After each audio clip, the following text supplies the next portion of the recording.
Katie avançait d'un pas rapide vers le grand salon, le plateau fermement serré entre ses mains. Ses yeux restaient fixés sur les tasses pour éviter tout faux mouvement. Dans cette maison, un geste maladroit suffisait pour déclencher une remarque glaciale de sa patronne. Elle était presque arrivée lorsqu'une voix sèche fendit l'air comme un coup de couteau. « Katie !» Elle s'arrêta net, serra les lèvres et inspira discrètement. Chaque fois que Madame Diabaté prononçait son nom de cette manière, Katie savait que la suite n'apporterait rien de bon. Elle entra dans le salon, la tête légèrement baissée, et sentit aussitôt le poids des regards sur elle. Deux invitées, des femmes élégantes, habillées avec soin, étaient assises sur le grand canapé crème. Elle la fixait avec cette curiosité distante que certains riches réservent aux domestiques, comme si elles observaient une créature étrangère. Debout près de la table basse, Madame Diabaté, vêtue d'un tailleur clair impeccable, croisa les bras. Ses yeux glissèrent sur le plateau que Katie portait. « C'est comme ça que tu présentes les tasses ici ? Regarde, elles ne sont même pas bien alignées.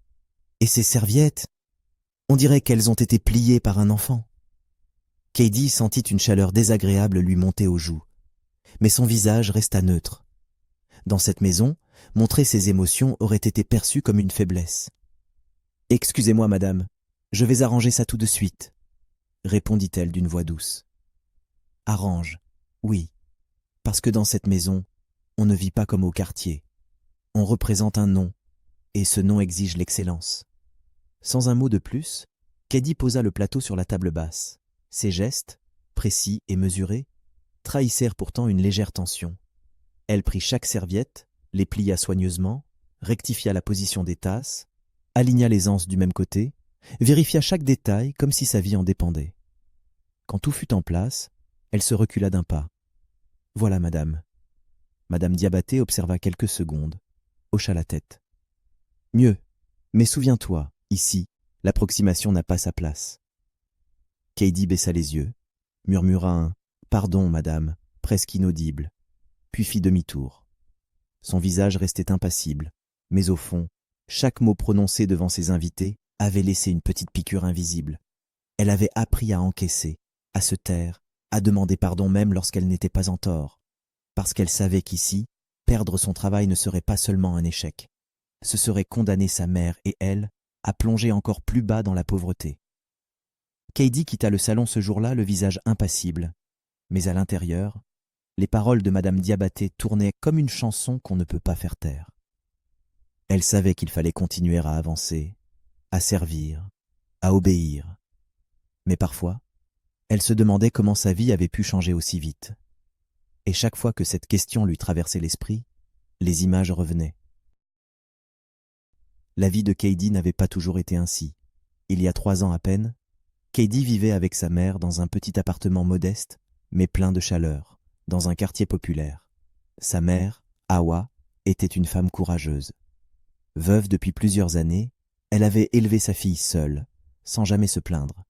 Elle travaillait comme vendeuse dans une grande boutique de tissus au marché d'Adjamé.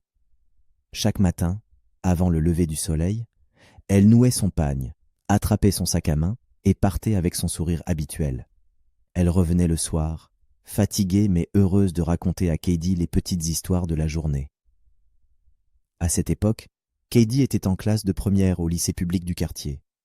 Sérieuse et studieuse, elle rêvait de devenir secrétaire dans une grande entreprise. Hawa répétait toujours « Ma fille, tes études, c'est ta clé. Avec ça, tu pourras aller plus loin que moi. » Mais un matin, tout bascula. C'était un mardi. Hawa était partie tôt comme toujours. Vers 9 heures, alors que Katie révisait dans la petite pièce qui leur servait de salon, on frappa à la porte. Elle ouvrit et se retrouva face à Samir, un jeune livreur du quartier. Essoufflé, le front perlé de sueur, il lui lança « Katie, vite, viens, ta maman a eu un accident. » Elle lâcha ses cahiers et courut derrière lui jusqu'à la route principale. Là, un attroupement s'était formé.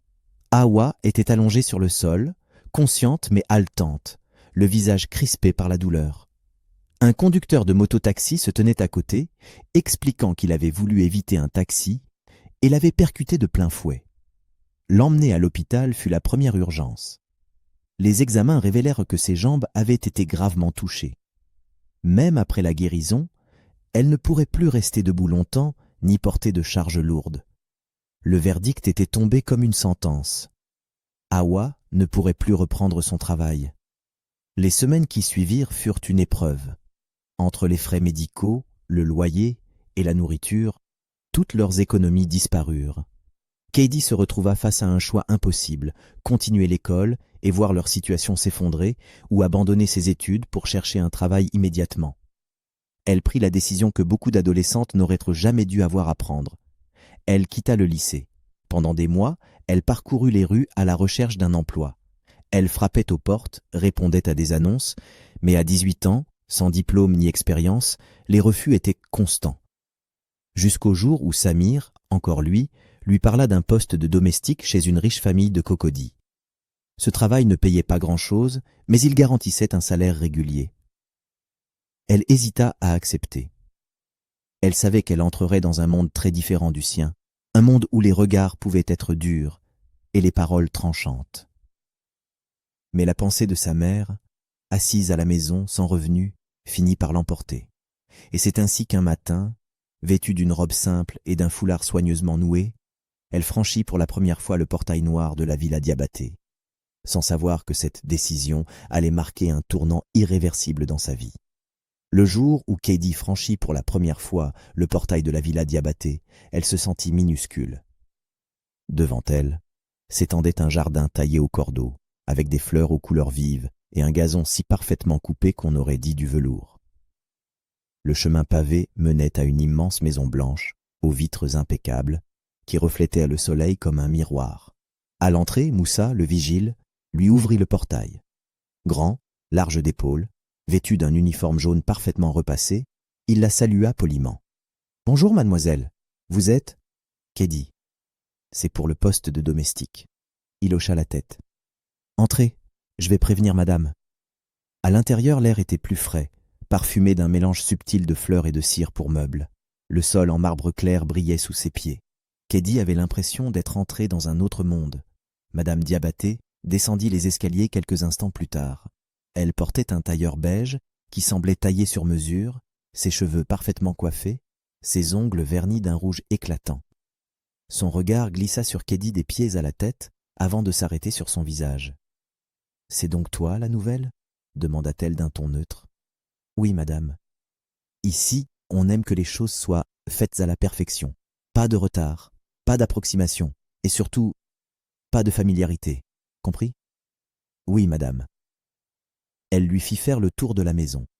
Le salon principal, la salle à manger aux chaises en bois massif, la cuisine moderne où chaque ustensile avait sa place, et enfin, la petite chambre attenante à la cuisine qui serait la sienne. Tout respirait l'ordre et la précision. Dès le premier jour, Katie comprit qu'elle devrait redoubler d'attention. Madame Diabaté avait l'œil partout. Un coussin légèrement de travers, un verre pas assez brillant, et la remarque tombait aussitôt, souvent devant d'autres personnes. « Ici, on ne vit pas comme au quartier, répétait-elle. On représente un nom, et ce nom exige l'excellence. » Monsieur Diabaté, lui, était très différent. Grand, le visage marqué par les années, il parlait peu. Il se contentait de saluer poliment, observant souvent Katie de loin sans intervenir dans les affaires domestiques. Mais elle sentait qu'il remarquait les choses, même s'il ne disait rien. Dans cette maison, un seul visage amical s'imposa rapidement, celui de Moussa.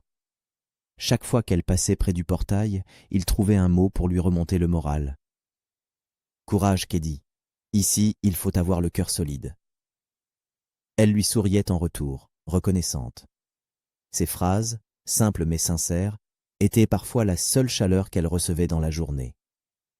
Les semaines passèrent, rythmées par le travail méticuleux. Nettoyer, servir, ranger, préparer. Katie ne comptait pas ses heures.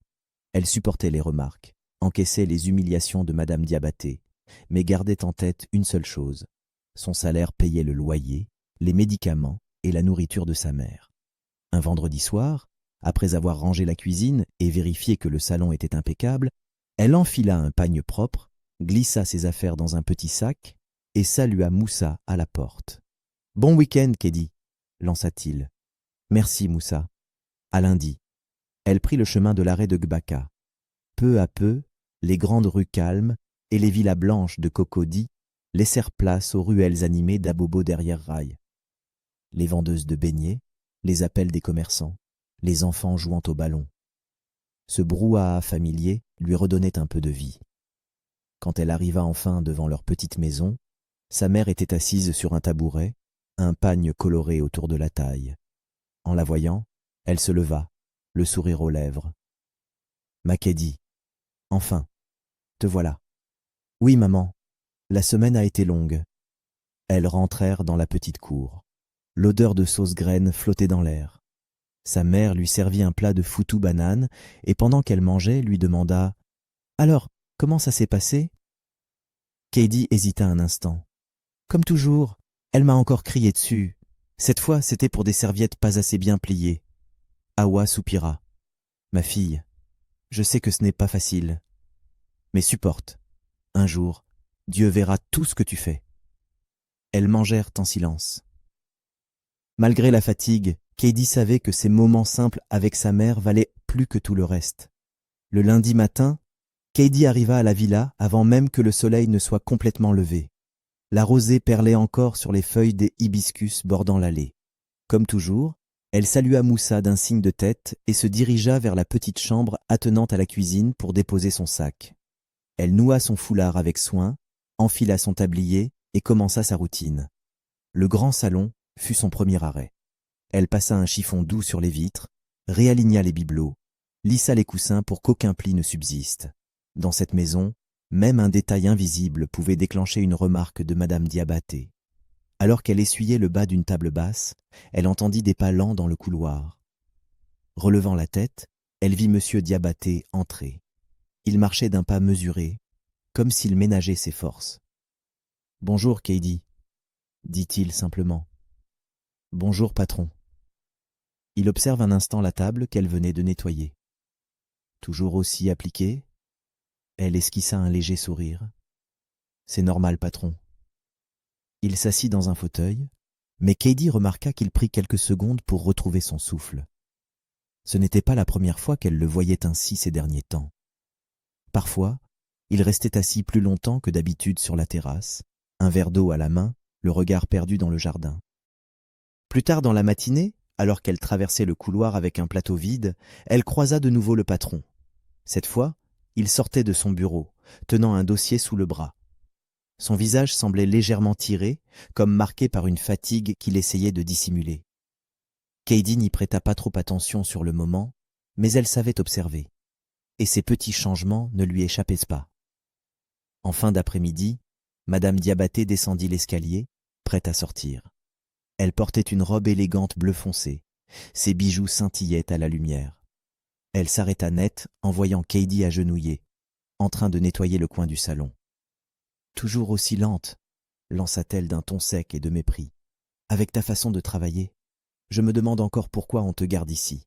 Même une apprentie ferait mieux que toi. » Katie baissa la tête. Ses mains tremblaient légèrement sur le chiffon. Elle aurait voulu répondre, mais sa voix resta coincée dans sa gorge. Madame Diabaté soupira avec mépris, tourna les talons et ajouta froidement en direction de la porte. « Quand je reviendrai, j'espère que ce salon brillera. Sinon tu auras des problèmes. » Elle sortit sans un regard de plus, claquant la porte derrière elle. Katie resta immobile un instant, le chiffon à la main. Les mots de Madame Diabaté tournèrent dans sa tête comme une litanie blessante. « Même une apprentie ferait mieux que toi ?» Elle serra discrètement les lèvres. Elle avait appris à ne rien laisser paraître, mais à l'intérieur, chaque humiliation déposait une cicatrice de plus. Elle songea à sa mère, à leur petite maison, et se dit que c'était pour elle qu'elle devait tenir. Ce jeudi-là, la villa était étrangement calme. Madame Diabaté était sortie pour un déjeuner d'affaires, Moussa discutait tranquillement avec le jardinier près du portail, et Katie s'activait seule à l'intérieur. Elle balayait avec application, concentrée sur sa tâche, quand un léger bruit derrière la porte entr'ouverte attira son attention. Elle jeta un coup d'œil et aperçut le patron assis à son bureau, ou plutôt affaissé contre le dossier de sa chaise. Sa main gauche pressait sa poitrine et une fine pellicule de sueur perlait sur son front. « Patron, ça va ?» demanda-t-elle en posant immédiatement son balai pour s'avancer. Il releva la tête vers elle, esquissant un sourire forcé. Ça va, juste un peu de fatigue. Mais sa voix était faible, comme si chaque mot lui demandait un effort. Katie sentit une inquiétude lui serrer la poitrine. Elle savait que ce n'était pas normal. « Restez assis, je reviens tout de suite », dit-elle d'un ton ferme. Elle sortit précipitamment, traversa le jardin et aperçut Moussa. « Moussa, viens vite, le patron ne va pas bien. » Moussa lâcha l'éponge avec laquelle il nettoyait la voiture et se précipita à l'intérieur. Ensemble, ils aidèrent M. Diabaté à s'asseoir plus confortablement dans un fauteuil du salon. Moussa lui apporta un verre d'eau, tandis que Katie, agenouillée près de lui, posait une main légère sur son bras. « Respirez doucement, patron. Ça va aller. » Quelques secondes plus tard, des talons claquèrent dans l'entrée. Madame Diabaté venait de rentrer. Elle s'arrêta net en voyant la scène. « Qu'est-ce qui se passe ici ?»« C'est monsieur. Il ne se sent pas bien, » expliqua Moussa, essoufflé. Sans perdre une seconde, elle sortit son téléphone.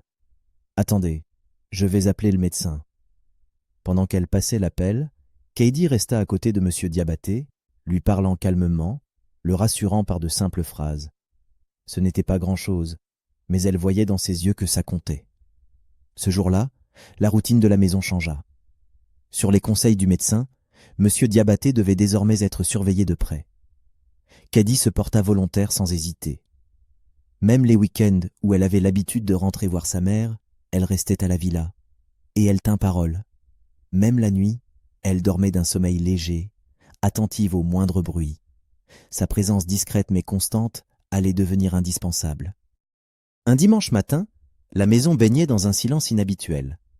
Le soleil, encore doux, filtrait à travers les rideaux, caressant les meubles du grand salon d'une lumière paisible. Sur la terrasse, M. Diabaté s'était installé avec un livre à la couverture usée, ses lunettes posées sur son nez. Il releva la tête en entendant des talons claquer dans l'escalier. Madame Diabaté descendait, vêtue d'une robe élégante, un sac à main assorti déjà prêt sur son épaule. Jeta un coup d'œil à son mari, puis dit d'un ton détaché « J'ai un déplacement à faire. Je pars pour la journée. » Monsieur Diabaté ferma doucement son livre et leva les yeux vers elle. « Un dimanche, tu ne pouvais pas reporter ?»« Reporter ?» répéta-t-elle en arquant un sourcil. « Impossible. Ce rendez-vous est important pour mes affaires. » Il marqua une pause, son regard grave posé sur elle.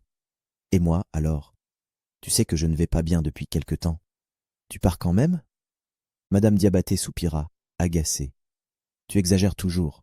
Tu as Katie et Moussa ici. Ils veilleront sur toi. Je ne vais pas annuler mes engagements à cause d'une petite fatigue. » Les mots tombèrent froidement. Monsieur Diabaté se redressa lentement, visiblement touché. Un silence lourd suivit. Les yeux de Monsieur Diabaté se plissèrent, blessés par le ton de sa femme. « Un jour, tu comprendras que l'argent et les voyages ne remplacent pas une présence. » Madame Diabaté fit mine de ne pas entendre, jeta un dernier regard circulaire et lança d'un ton tranchant. « Ne t'inquiète pas, tout ira bien. Repose-toi, je rentrerai ce soir. » Puis elle sortit. Monsieur Diabaté resta immobile, son livre ouvert sur ses genoux, les yeux fixés dans le vide. Une ombre passa dans son regard. Ce n'était pas la première fois qu'il sentait que, dans cette maison, sa femme n'était plus à ses côtés, mais déjà ailleurs. À quelques pas de là, Katie, qui revenait du couloir avec un plateau, avait surpris la scène. Elle s'arrêta, le cœur serré, observant discrètement le patron assis seul sur la terrasse. Elle vit son air fatigué, la lassitude dans ses yeux, et comprit à cet instant qu'il n'avait plus vraiment d'épouse à ses côtés. Un sentiment étrange l'envahit. Elle n'était qu'une domestique, mais elle savait que, désormais, c'était elle qui représentait la seule véritable présence auprès de lui. Plus tard dans la journée près du portail, Moussa discutait avec Katie qui revenait de la cuisine avec un plateau vide. « Tu es sûr que tu ne veux pas rentrer chez ta mère aujourd'hui ?» demanda-t-il en la regardant avec bienveillance. Katie hésita, puis répondit d'une voix douce. « J'en ai envie, Moussa. Tu sais, ça fait longtemps que je ne l'ai pas vue et j'aimerais savoir comment elle va. Mais la situation du patron me préoccupe. Sa femme n'est presque jamais là, et si quelque chose lui arrivait en mon absence, je ne pourrais pas me le pardonner. » Moussa hocha la tête, comprenant ses inquiétudes. Ce qu'elle ne savait pas, c'est que M. Diabaté, assis sur la terrasse, avait tout entendu. Il posa son livre sur la table et appela. « Kédi, viens me voir un instant. » Surprise, elle s'approcha. « Oui, patron ? Ça fait combien de temps que tu n'es pas allé voir ta mère ? » Presque 3 semaines, patron. » Il fronça légèrement les sourcils. « Ce n'est pas raisonnable. Ce week-end, tu pars la voir. Ne t'inquiète pas pour moi. Moussa sera là. »« Mais patron, il n'y a pas de mais. » Coupa-t-il doucement mais fermement. « Va voir ta mère. Profite d'elle. Je t'y autorise et j'insiste. » Elle baissa la tête, gênée.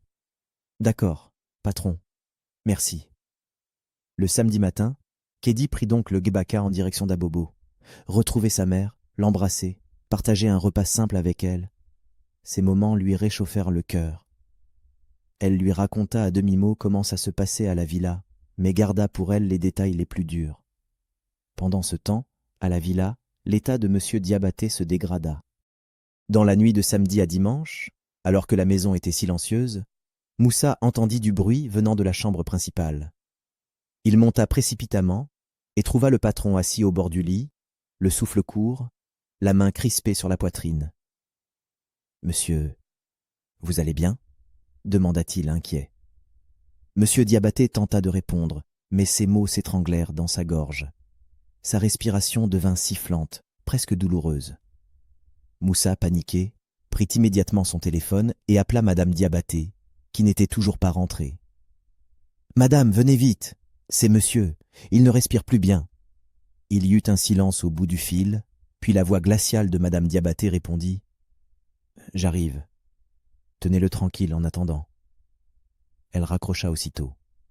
Moussa resta seul, impuissant, à côté du lit.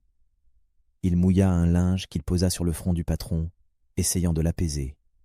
Les minutes parurent une éternité, ponctuées seulement par la respiration haletante de M. Diabaté allongé sur le lit. Quand enfin Madame Diabaté rentra, son sac encore au bras, Moussa se précipita vers elle. « Madame, on doit l'emmener à l'hôpital tout de suite. » Elle fronça les sourcils, exaspérée d'avoir dû écourter sa sortie, mais devant l'état de son mari, elle fit signe de la tête. Ensemble, ils installèrent M. Diabaté dans la voiture et prirent la route vers l'hôpital. Le lundi matin, Kédi arriva devant le portail de la villa, son sac encore à la main. Moussa, posté à son habituelle chaise près de la guérite, se leva en la voyant. « Bonjour, Kédi, » dit-il, le visage marqué par la fatigue. « Bonjour, Moussa. »« Tout va bien ?» demanda-t-elle, remarquant aussitôt son air inquiet. Il soupira, hésita un instant, puis répondit « Depuis ton départ samedi, le patron ne s'est pas senti bien. Hier soir, ça s'est aggravé.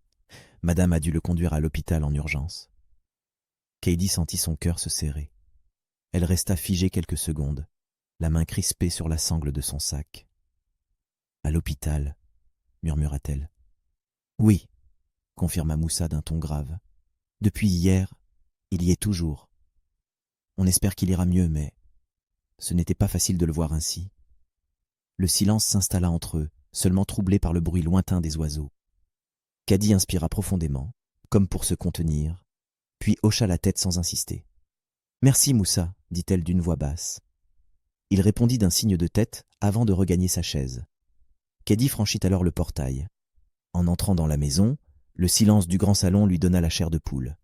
Elle posa son sac, retroussa ses manches et se mit aussitôt au travail. Nettoyer la cuisine, dépoussiérer les meubles, laver les vitres, mais ses gestes étaient mécaniques, comme vidés de leur sens. Son esprit, lui, restait fixé sur une seule image, Monsieur Diabaté, pâle et affaibli, le jour de son malaise. Toute la journée, elle jeta des coups d'œil vers la porte, espérant voir Moussa revenir avec de bonnes nouvelles. Mais le temps s'étirait, lourd et oppressant. En fin d'après-midi, le bruit sec d'une voiture qui se gare brisa le silence. C'était Madame Diabaté. Elle entra d'un pas rapide, le visage fermé, et lança aussitôt « Kédi, comment as-tu pu ?» Kédi se figea, le chiffon à la main. « Madame, tu as négligé monsieur. Depuis quand tu pars chez ta mère alors que son état est fragile ?» La voix de Madame montait d'un ton tranchante. « Madame, ce n'est pas que… » J'étais partie parce que le patron lui-même m'a dit d'aller voir ma mère. Oui, bien sûr, répondit-elle avec un geste agacé. Mais il fallait insister pour rester. Keddy sentit sa gorge se nouer. Elle aurait voulu répondre, se défendre, mais elle savait que chaque mot pourrait empirer les choses. Elle baissa les yeux et garda le silence. Le téléphone fixe de la maison se mit à sonner, brisant le silence pesant. Madame Diabaté s'en saisit d'un geste sec. « Allô ? Oui, c'est bien moi. » Au fil des secondes, son visage changea. La colère se figea, remplacée par un vide brutal. Ses yeux s'écarquillèrent. « Quoi ? Mais... non !» Sa voix s'étrangla. Elle lâcha un « non !» à peine audible, puis resta immobile. Un silence lourd tomba. Keddy s'arrête net, son chiffon à mi-chemin de la table. Moussa, qui venait d'entrer dans le couloir, s'immobilisa lui aussi. La voix de madame trembla légèrement quand elle lâcha enfin « Monsieur Diabaté est décédé ». Les mots flottèrent dans l'air, lourds comme du plomb. Moussa baissa les yeux, murmurant une courte prière. Keddy sentit ses jambes faiblir. Elle posa lentement le chiffon sur la table et recula d'un pas. Un mélange de tristesse et de vide s'empara d'elle. Elle repensa à ses regards silencieux, à ses rares sourires, aux remerciements discrets qu'il lui avait adressés. Elle venait de perdre bien plus qu'un employeur. Après l'annonce, la maison plongea dans un silence pesant. Madame Diabaté, encore sous le choc, s'enferma dans sa chambre. Moussa errait dans le jardin, les mains dans les poches, le regard perdu. Quant à Keddy, elle se réfugia dans sa petite chambre attenante à la cuisine. Assise sur son lit, elle tenait entre ses mains le foulard qu'elle avait porté le jour où elle avait rencontré Monsieur Diabaté pour la première fois. Elle se revoyait, timide, baissant les yeux, ne sachant pas qu'un homme qu'elle voyait comme un patron distant finirait par changer sa vie. Des larmes silencieuses glissèrent sur ses joues. Elle pensa aussi à ce week-end où il l'avait poussée à aller voir sa mère. Un pincement au cœur la traversa. Et si elle n'était pas partie, aurait-elle pu l'aider ? Le lendemain, les préparatifs des funérailles commencèrent. Des proches de la famille affluaient, certains sincèrement attristés, d'autres plus préoccupés par les discussions discrètes qui se tenaient dans les coins. « Il n'avait pas d'enfant », murmura une voix dans le salon. « Oui, alors tout reviendra à sa femme, probablement. » Keddy passait entre eux, silencieuse, apportant de l'eau, déplaçant des chaises, invisible aux yeux de la plupart. Pour certains, elle n'était qu'une domestique, une silhouette qui ne comptait pas dans cette histoire. Le jour de l'enterrement, la villa fut envahie de monde. Le cortège partit dans un silence solennel, ponctué des pleurs des plus proches. Keddy se tenait en retrait, à côté de Moussa. Elle n'osait pas s'approcher de trop près, par respect. Mais au fond, chaque mot des discours lui semblait personnel, comme s'il parlait aussi de ce qu'il avait été pour elle. Après l'inhumation, les jours suivants furent lourds et tendus. Madame Diabaté recevait la famille et quelques hommes en costume dans le salon. Parfois, en passant, Keddy surprenait des bribes de conversation. « Le notaire veut voir tout le monde. Paraît qu'il a laissé des instructions précises. » Ces murmures éveillaient des interrogations. Quelles instructions ? Pourquoi tout le monde semblait nerveux ? Puis, un jeudi matin, la convocation officielle arriva. Une grande enveloppe portant le cachet d'un cabinet de notaire. Madame Diabaté lut rapidement, fronça les sourcils, puis annonça d'un ton sec « Nous devons tous nous rendre au cabinet du notaire demain. Il va lire les dernières volontés de mon mari. » Dans la pièce, un silence lourd s'installa. Moussa échangea un regard discret avec Keddy, comme pour dire « Il va se passer quelque chose. » Le lendemain matin, la villa s'éveilla plus tôt que d'habitude. Chacun se préparait pour le rendez-vous au cabinet du notaire. La voiture de Madame Diabaté était déjà prête devant le portail. Keddy, bien qu'invitée, se sentait étrangère dans ce cortège. Elle s'installa à l'arrière, près de Moussa, le cœur battant. Le trajet jusqu'au cabinet se fit dans un silence tendu. Madame Diabaté fixait la route, le visage fermé. À l'arrière, Keddy jetait des coups d'œil discrets par la fenêtre, observant les rues qui défilaient, comme pour calmer l'agitation qui lui nouait l'estomac. Le cabinet du notaire se trouvait au dernier étage d'un immeuble moderne du centre-ville. Dans la salle d'attente, Ils furent rapidement conduits dans un grand bureau aux murs tapissés de livres reliés. Derrière un large bureau en bois massif, un homme d'une 50aine d'années se leva pour les saluer. Costume sombre, lunettes fines, il dégageait une autorité tranquille. « Bonjour à tous, je suis maître Quadio, le notaire de feu monsieur Diabaté. Veuillez vous asseoir. » Autour de la table, les places se prirent dans un froissement de tissu. Madame Diabaté s'installa au premier rang, entourée de 2 cousins venus du village. Kaidi, elle, resta légèrement en retrait, près de Moussa. Maître Quadio ouvrit un dossier épais, en sortit plusieurs feuilles, puis prit la parole. « Nous sommes réunis aujourd'hui pour donner lecture des dernières volontés de monsieur Diabaté, consignées dans un testament rédigé et signé en ma présence. » Il marqua une pause, balayant la salle du regard. Monsieur Diabaté, n'ayant pas d'enfant, a souhaité répartir ses biens entre sa famille proche et une personne à qui il tenait particulièrement. Un murmure parcourut la salle. Les cousins se redressèrent, certains échangèrent des regards entendus. Il a exprimé le souhait que la moitié de ses biens, comprenant certaines parts dans ses affaires et une somme d'argent, revienne à sa famille. L'autre moitié revienne à mademoiselle Kadidiatou Koné, dite Kaidi, son employée domestique. Le silence fut total. On aurait pu entendre tomber une aiguille. Tous les regards se tournèrent envers Kaidi, stupéfaite. Madame Diabaté écarquilla les yeux, comme si elle n'avait pas bien entendu. « Qu'est-ce que vous venez de dire ?» demanda-t-elle d'une voix froide. Le notaire ne se laissa pas déstabiliser. « Monsieur Diabaté m'a confié dans ce document que mademoiselle Kaidi avait fait preuve d'une loyauté, d'un dévouement et d'une intégrité exceptionnelle à son égard, surtout durant les dernières années de sa vie. Il a insisté pour que la maison où elle travaillait devienne sa propriété, ainsi qu'une partie de ses biens financiers. Il marqua une pause, puis sortit une petite enveloppe scellée. Il m'a également remis une note manuscrite, destinée à être lue publiquement lors de cette séance. » Il déplia le papier et lut à voix claire. « À celui ou celle qui lira ces lignes, je veux que tout soit consigné ici. Kaidi est entrée dans ma maison comme domestique, mais elle y a travaillé avec plus d'honneur que bien des amis que j'ai connus. Dans mes moments de faiblesse, alors que d'autres s'éloignaient, elle est restée. Elle a veillé sur moi, parfois au détriment de sa propre famille. Je n'ai pas eu d'enfants, mais si j'en avais eu, j'aurais voulu qu'ils aient son courage, sa dignité et son cœur. Ce que je lui laisse aujourd'hui est peu comparé à ce qu'elle m'a donné. La preuve qu'il existe encore des êtres humains qui savent servir sans trahir, aimer sans attendre en retour. La vraie richesse ne se mesure pas en ce que l'on possède, mais en ce que l'on laisse à ceux qui nous ont prouvé leur fidélité. » À mesure que le notaire lisait, la pièce se chargeait d'un silence lourd. Chacun, même les plus sceptiques, baissait les yeux. Madame Diabaté, crispée sur sa chaise, tenta d'objecter, cherchant à contester. Ce n'est pas juste. » Mais le notaire, imperturbable, désigna la signature et la date au bas de la lettre. « Ceci est un document officiel, écrit et signé de la main de votre mari, en ma présence. » Devant les cousins, les employés et même Moussa, Madame Diabaté sentit ses joues chauffer. Elle comprit que tout le monde savait désormais qu'elle n'avait pas été la personne la plus présente auprès de son mari. Les visages autour de la table étaient partagés entre incompréhension, gêne et colère contenue.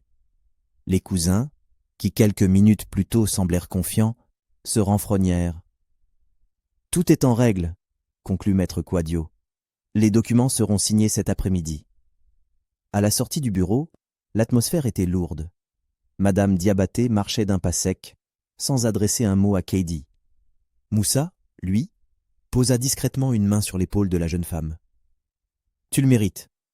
Il savait qui tu étais vraiment. » Le lendemain, en début d'après-midi, Kaidi revint au cabinet du notaire pour finaliser la signature des documents. Les formalités prirent du temps, mais à la fin, tout était clair. La maison où elle avait servi pendant des années, ainsi qu'une partie des biens financiers de monsieur Diabaté, lui appartenaient désormais. Quand Kaidi quitta l'immeuble du notaire, un léger vent frais caressa son visage. Elle leva les yeux vers le ciel, comme pour y chercher l'ombre de celui qui avait changé sa vie. Merci, patron, murmura-t-elle. Pendant ce temps, à la villa, Madame Diabaté tournait en rond dans le grand salon. Ses talons claquèrent sur le marbre, résonnant comme un écho de colère. Ses valises étaient déjà ouvertes dans la chambre, et elle jetait ses vêtements dedans sans même les plier. Les portes des placards claquaient, les tiroirs s'ouvraient violemment. Son visage était crispé, ses gestes nerveux. Elle avait l'impression que chaque meuble, chaque mur de cette maison la regardait avec reproche. À plusieurs reprises, elle s'arrêta, le regard perdu dans le vide, serrant les poings. « Ce n'est pas fini » souffla-t-elle entre ses dents. En fin d'après-midi, Katie franchit le portail de la villa, le cœur encore chargé des émotions du notaire. Dès qu'elle leva les yeux, elle aperçut les valises de Madame Diabaté soigneusement alignées près de la porte d'entrée. Madame Diabaté se tenait droite, figée comme une statue. Ses lunettes noires cachaient à moitié son regard, mais la froideur de sa posture suffisait à glacer l'air autour d'elle. « Profite !» lâcha-t-elle d'une voix tranchante. « Mais ne crois pas que c'est fini. » Un silence lourd suivit. Katie resta immobile, ses doigts crispés. Dans ce bref échange, tout était dit, le mépris, la menace et cette amertume qui ne voulait pas mourir. Sans attendre de réponse, elle fit signe au chauffeur de charger ses affaires. La portière claqua et la voiture s'éloigna dans un silence froid. Katie resta un moment immobile devant le portail fermé, le cœur serré, consciente que si une page venait de se tourner, une autre pourrait bien s'ouvrir. Le lendemain après-midi, Katie descendit d'un jébaka devant la petite maison qu'elle partageait avec sa mère. Le chemin poussiéreux lui parut plus long que d'habitude. Sous l'auvent, maman Hawa était assise sur son tabouret, triant des arachides. En apercevant sa fille, elle esquissa un sourire fatigué. « Ma Katie, te voilà. Tu es rentrée plus tôt que prévu ?» Katie posa son sac, s'agenouilla devant elle et prit ses mains. « Maman, j'ai quelque chose à t'annoncer. » Le sourire de Hawa s'effaça légèrement. « Qu'est-ce qu'il y a ?» Katie inspira profondément.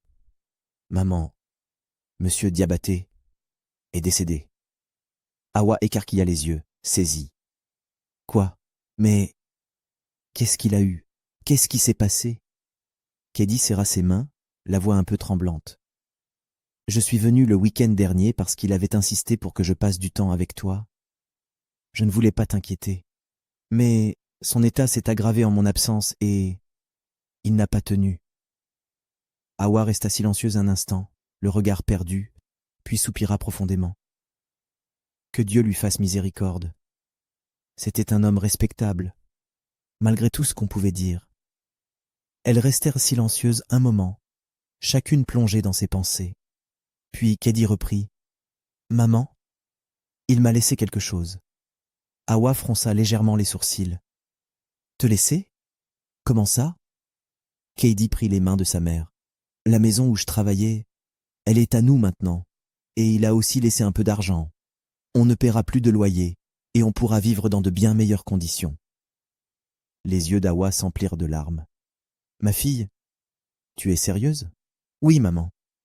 Le notaire l'a confirmé hier. » Hawa secoua lentement la tête, soupirant. « Et la patronne ? Comment a-t-elle réagi ?» Katie eut un petit sourire amer. « Elle n'a pas bien pris la nouvelle. Enfin, surtout ce que le notaire a lu. Avant de partir, elle m'a dit que ce n'était pas fini, qu'elle ne comptait pas en rester là. » Hawa fronça les sourcils, inquiète. « Et ça ne t'inquiète pas, ça ? » ?»« Pas vraiment, maman, » répondit Katie avec calme. « Le notaire m'a assuré que tout est en règle et que j'ai sa protection si elle tente quelque chose. Alors, je préfère ne pas me laisser troubler. » Les jours suivants furent consacrés aux préparatifs. Le matin du déménagement, un petit camion se gara devant la cour. Les voisins s'étaient attroupés, certains intrigués, d'autres souriants. Quand elles arrivèrent devant la villa, Moussa était déjà là, appuyé contre le portail. Il s'avança, un sourire sincère au visage. « Bienvenue chez toi, Katie. » Elle eut un sourire ému. « Merci, Moussa. Tu sais que tu m'as beaucoup aidé à tenir ici. »« C'est toi qui as fait le plus dur, » répondit-il. Le patron avait raison. La loyauté finit toujours par payer. Il les aida à décharger les cartons, portant même les plus lourds jusqu'à la cuisine. Avant de repartir à son poste, il lança en riant. « Maintenant, Je travaille pour la propriétaire. Je dois faire encore plus attention.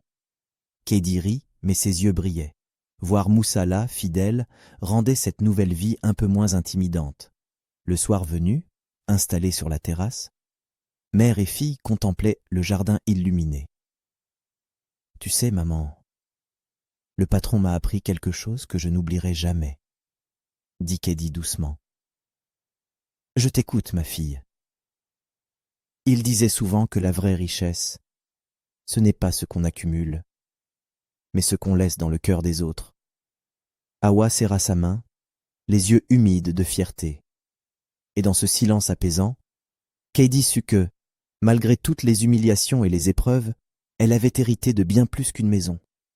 Elle avait gagné la dignité, la paix et la certitude que chaque acte de bonté finit toujours par porter ses fruits. Mais au fond d'elle, une ombre persistait. Les mots de Madame Diabaté résonnaient encore. Ce n'est pas fini. Que voulait-elle dire par là? Qu'avait-elle encore en tête? Une menace voilée? Un simple excès de colère? Ou le début de quelque chose de plus sombre? Une chose est sûre. Ce qui attend Katie pourrait bien remettre en question tout ce qu'elle croyait acquis. La suite risque d'être plus imprévisible que jamais. Si vous voulez découvrir la suite et savoir ce que Madame Diabaté prépare, écrivez en commentaire « Je veux la suite » et abonnez-vous dès maintenant à HD Story pour ne pas manquer la partie 2, car ce qui arrive risque d'être encore plus inattendu.